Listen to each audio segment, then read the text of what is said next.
In this video, we're going to look at diving for pearls, side bending, micro side bending, and some of my favorite variations to do on the short box advanced abs series. So short box, advanced abs, and we are seated on the side.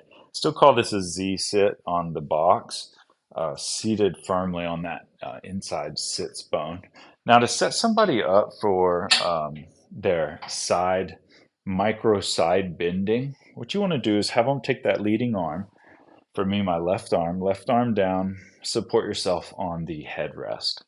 Then you're going to have the person try to extend the hip. So the hip is in neutral position here.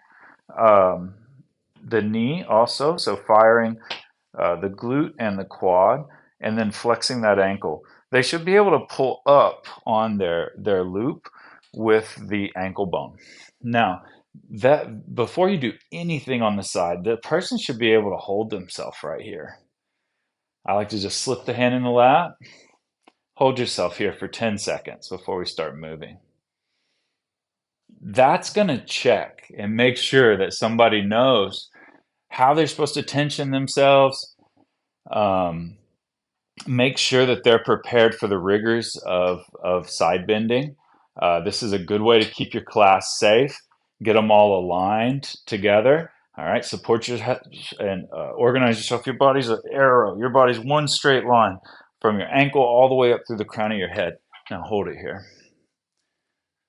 Now micro side bending is now just side bending an inch up or down.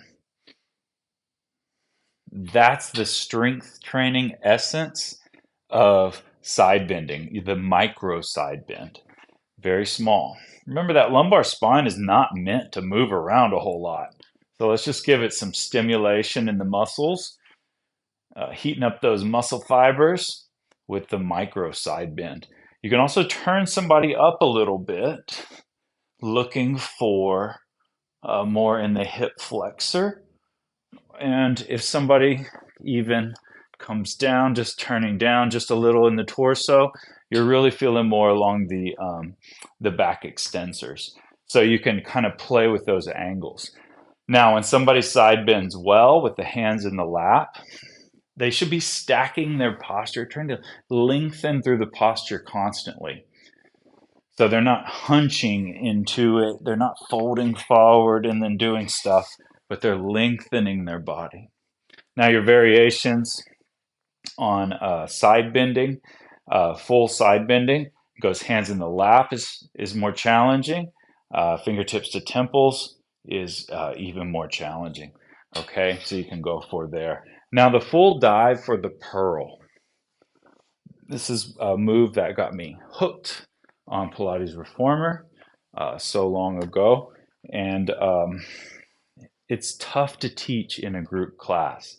It's definitely one you want to give people a chance. They're going to need to come at this several times.